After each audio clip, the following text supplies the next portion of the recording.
Spouse to make 2x my salary, want to avoid strain and stress. Since we've been together, my spouse has made about 20% more in salary than me. It hasn't been an issue, but it's certainly been felt during times when we are making financial decisions, such as whether a trip is affordable or not. We have always split costs 50-50, with each of us covering our personal costs and such. Now she's just got a new job which will make her salary double that of mine. I'm wondering what kind of ways this kind of income imbalance can cause real strain in a relationship, and how I can proactively safeguard our relationship. Any advice out there? We're in our 40s, 2 young kids. Thanks. TL, doctor, spouse now makes 2x my salary, help me avoid problems. The way to handle it is to get away from 50-50 thinking. Either all money is everyone's, and you make a budget allowing for equal fun spending for each of you, or you each contribute proportionately to income, so she'd be paying twice as much as you for shared expenses. Another possibility is that you pay based on your budget and she makes up the difference. Not as fond of this, personally. You might get a book on money in marriage and read through it together. Couples do things differently, but it always has to mean that fair is different from equal. Maybe it's time for a joint account. You both put in a percentage of your income into, and then all bills are covered from there. I recognize that everyone has different views on this, but here's my wife and my take. We are married, we entered into this for life, and, while we know that life can rear one of its uglier heads at any time, that's how we plan. Income is fleeting and does not factor into your personal value to the relationship. As such, one spouse does not deserve more financial freedom than the other. We are both in rewarding careers that we are satisfied with. However, I happen to make over 4x what she does. But with our views on marriage and equal partnership, I find that there is no justification that I should have more money than her. However, of course we both deserve to maintain autonomy as independent adults. I should note that neither of us is independently wealthy and there was no prenup involved. With that in mind, as far as liquidable accounts go, we maintain 3, a personal checking/savings each, and a joint account. We put $X/Mo, same amount each, in our own personal accounts from our paychecks, and that is our personal money to do with as we please without consulting the other. The rest from each paycheck goes in the joint account, whatever that amount may be. From that we pay all of our shared costs, mortgage and bills, groceries, dinners and dates and trips, medical and vet bills, etc., and discuss any larger purchases from that pot together. Works well for us, no resentment or feelings of unfairness. If you're married with kids, I don't really see the point in having separate finances. It just seems like a hassle and kinda silly. My husband and I have always shared everything. It works for us. When I worked at a non-profit that focused on helping families overcome financial instability, our financial counselor was constantly trying to figure out how two people who went all in on making a human being together were so averse to combining finances.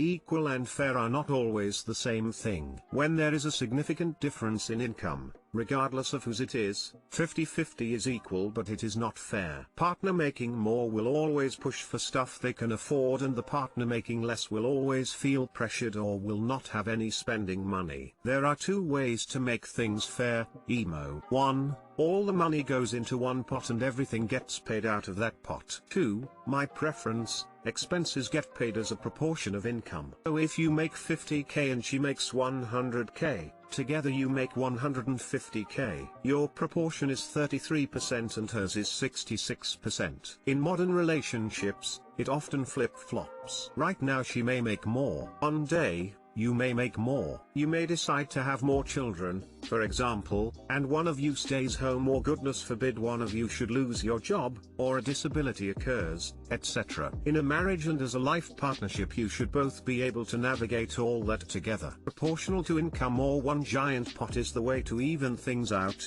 emo.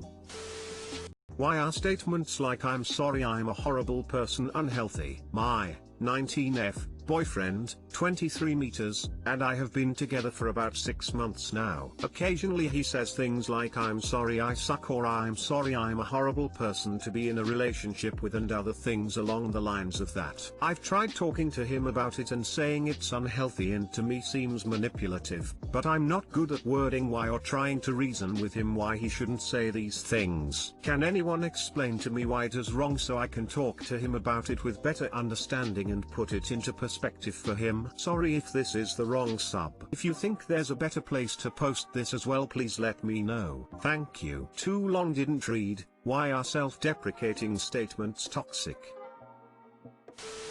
It passes the guilt back onto you, and it is manipulative. For example, hey boyfriend, can you put gas in my car before you bring it back? Sure can, girlfriend. Car comes back with the gas light on. Hey boyfriend, when you borrow my car it would be great if you could put some gas in it. When I got in the car to go to work, I had to stop and put gas and I was late.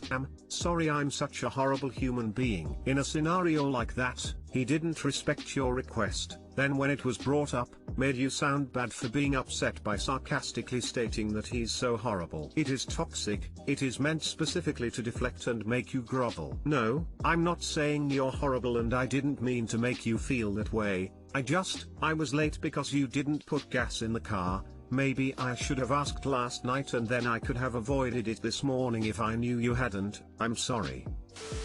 I had an ex-girlfriend that was like that. It's a deliberate attempt to get you to lay off of their mistake or actions and to make them feel better by making you feel sorry for them and to reassure them instead of addressing the problem. I don't advise doing what I did once I caught on, but I said straight up that's not an apology, and that doesn't fix the issue at hand. If you feel that way about yourself, maybe you need to see a therapist. I was sick and tired of being manipulated with that line of self-pity. Nothing ever gets better when someone won't acknowledge their mistakes in a rational manner. I don't advise doing what I did once I caught on, but I said straight up that's not an apology, and that doesn't fix the issue at hand. If you feel that way about yourself, maybe you need to see a therapist. Why not? I honestly think that's solid response.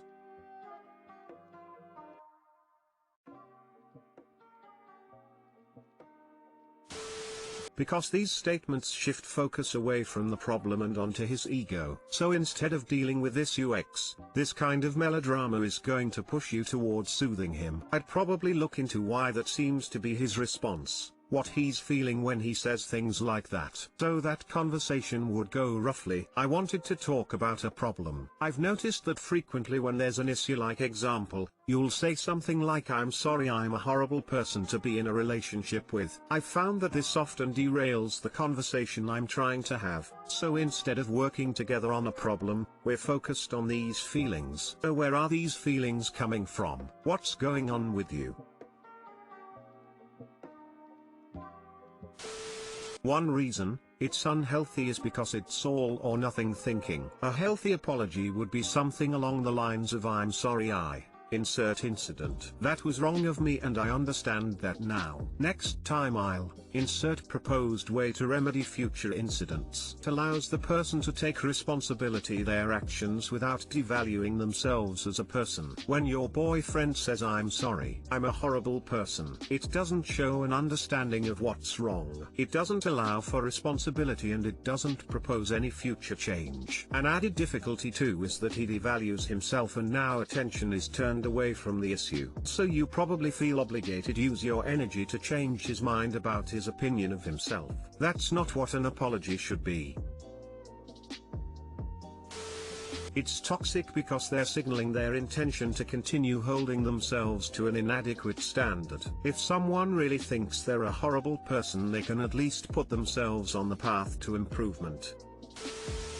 I, 22 meters, don't think my girlfriend, 21F, is over her ex, 37 meters. I've been with my girlfriend for 4 months now and things are great. We recently talked about our exes and I don't think my girlfriend is over her ex, 37. She broke up with him 9 months ago after being with him for nearly 2 years. He had recently moved out of his marital home and into one of his boss's cottages. He told my girlfriend his wife cheated on him and that throughout the relationship he kept talking about her. He told her that he had a person who rented a room at this cottage which turned out to be his wife. His wife was a branch manager of a bank and had a company car that he gave my girlfriend to use when his wife went away. He lied about having a kid. His wife kept messaging my girlfriend about what he was up to, like sleeping at the marital home. He would leave the room if his wife called or texted him. She felt that he didn't want anyone to know about them. She eventually broke up with him and told him to be with his wife, but he still begged for her back, and 2 months after they broke up she went to see him because her car was playing up and he tried to kiss her. She was waiting for him to tell her he loved her, but he never did. Before she met me she was thinking of getting back with him or her rebound guy. 40 meters. When we spoke about this I said the guy sounds toxic, but she got defensive and said no, his wife was toxic and bad for him because she cheated on him. I get the feeling she feels sorry for him that he is with his wife. She still looks at his Facebook and Instagram pages. She has kept a line of communication open with him. A week ago she asked for a bracelet back she left at his house. He sent it to her and she sent a thank you with a love heart at the end. All this makes me feel uncomfortable and insecure about the situation. The guy looks like the nicest guy going on social media and everyone seems to like him, which makes it worse for me. TL, Doctor, insecure and uncomfortable that my girlfriend isn't over her ex. She gets defensive when I said what a bad guy he was. Edit, should have been 9 months not 5 months when she broke up with her ex. She had only been single for 5 months. That's not her ex, it's 100% her abuser. He groomed her. She needs hella therapy like 2 years ago. This guy is definitely toxic. The first clue is a 35-year-old dating a 19-year-old. I'm sure he plays much more of a role in his divorce than what he will admit to. Not much you can do though, you can't force her to get over him. Okay, so I don't want to be judgmental or anything here, after all I don't know any of the people in this story. But from where I'm sitting here, your girlfriend sure looks like a victim of emotional abuse / grooming, and she may need some professional help to recognize it and get over it. I mean, a 19-year-old getting charmed by 35-year-old and after him rebound to a 40-year-old doesn't really scream healthy emotional / mental state. But yeah, she's 100% nowhere near over him or the whole situation. Now you have two choices: either try to help her get over it, preferably with the help of a professional, or cut your losses early and just walk away. I mean, you're still pretty young and haven't been in the relationship for so long, so you still have a chance to break it off with minimal damage. Yeah, I'm gonna say every word out of his mouth is likely a steaming load. He strung her along for years and it affected her greatly. She just doesn't want to see it. I've been with my girlfriend for 4 months now. She broke up with him 5 months ago after being with him for nearly 2 years. This is a huge mess. Walk away. He is a scumbag and she can't get him off her mind. You in no way want to be a part of this. Run.